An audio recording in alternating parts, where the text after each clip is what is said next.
Addiction is a problem that's getting worse in the United States. In 2022, over 100,000 people in this country died from overdose. Even people who want to get help sometimes struggle getting access to care, especially in rural areas like the North Country. But there are places that can help. We meet a volunteer at a recovery group in Malone on today's Story of the Day. Support for Story of the Day comes from Clarkson University, offering over 95 programs of study with campuses in the Hudson Valley, Central, and Northern New York. More at clarkson.edu. Hey, I'm David Sommerstein. It's Friday, December 15th. First up, a Rochester Institute of Technology student who went missing more than 3 weeks ago has been found safe and alive. Matthew Grant's disappearance prompted a massive search that included the Adirondacks. WHAM-TV reports that police in the town of Delaware Water Gap, Pennsylvania, found Grant's car on Tuesday, which sparked search and rescue efforts in the area Wednesday. Grant learned about the search effort and stopped at a nearby police station where he called his mother to tell her he was safe and coming home. Grant was last seen on November 20th. Various media outlets reported that he'd been looking at maps of the Adirondacks and the Appalachian Trail that night. His car had been tracked at a thruway exit in Syracuse. In a Find Matthew Grant Facebook group, he said he wanted to say a huge thank you to everyone who helped in the search. St. Lawrence County's public bus ridership is reaching new heights. The number of rides this year has already surpassed last year's record-breaking total. Catherine Wheeler reports it comes as the county will have a new way to count passengers to get better data on where people are traveling. Last year, there were more than 97,000 rides on St. Lawrence County's buses. By the end of this October, that number passed 109,000, already making this year the highest usage ever for the county's bus system. St. Lawrence County's mobility manager, Sonia Jensen, says the numbers have bounced back since they were down in 2020 and 2021.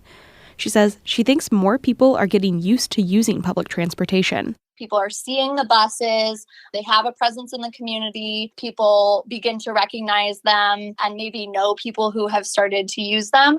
I think just the more public transit becomes a fixture in St. Lawrence County, the more people begin to feel comfortable with it and potentially see it as something that they want to participate in, they want to ride. Jensen says once people know public transit works, they keep using it. She says the county's First Mile, Last Mile program is a good example. It's when volunteer drivers will pick up transit riders from their homes or business and get them to the best bus stop.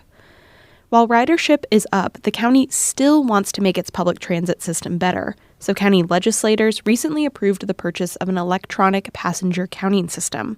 Jensen says they can use the data to evaluate the county's 16 bus routes and make changes. The overall goal of that is that we have better data about how the system is being used and with the goal of improving the routes. Jensen says right now drivers are collecting information at each stop with pencil and paper. She says with the new system, drivers will use the already installed specialized tablets. And she says one perk will be more accurate information about where riders are flagging down buses in between stops. It happens a lot, like along Route 68 between Canton and Ogdensburg, but it can also happen anywhere that the bus is able to safely pull over and pick up a passenger. And so right now, it's kind of up to the individual driver's discretion how those riders get logged. Jensen says it'll be a while before data starts coming in. She says then they'll look at ways to make the public transit system more efficient. Catherine Wheeler, North Country Public Radio.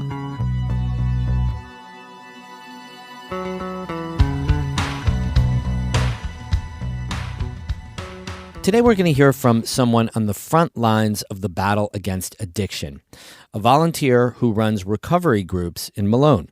Anna Williams-Bergen has this North Country at Work story. Chris Hastings is in his 60s with short hair and glasses. He's a mental illness advocate. He also spends a lot of time trying to help people recover from substance abuse. You know, nobody grows up wanting to be an addict or an alcoholic. That's what happens. We just get there. Hastings is one of the people who can help. He's a trained facilitator for Smart Recovery. That's a self-help program for people struggling with addiction. It's kind of like a secular AA, with free meetings in towns across the U.S., including the one Hastings leads in Malone. believe in the power of choice. We do the training for individuals with the tools we need in order to maintain and have recovery. Hastings works with people in person and online, teaching Smart Recovery's 4-point program. First point is we build and maintain motivation. And then the second point is we learn to cope with our urges. And then part of what our tools do is they help us manage our thoughts, feelings, and behaviors. And that allows us to eventually live that balanced life.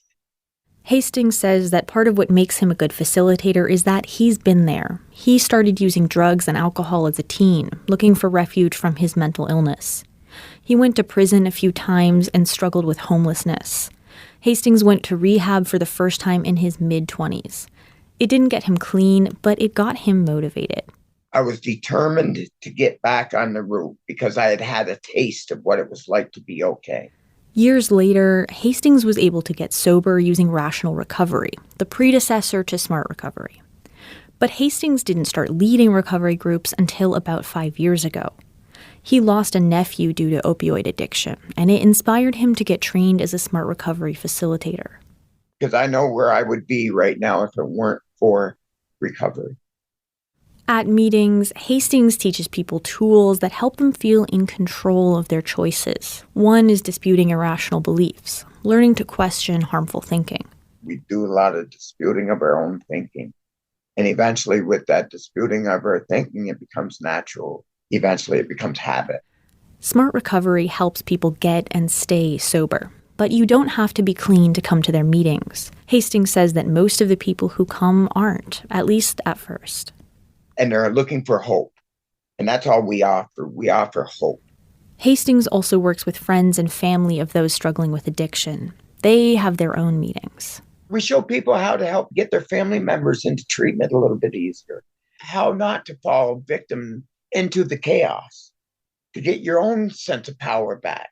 Hastings' work can be heart-wrenching. He says he has a big support system that helps him deal with it.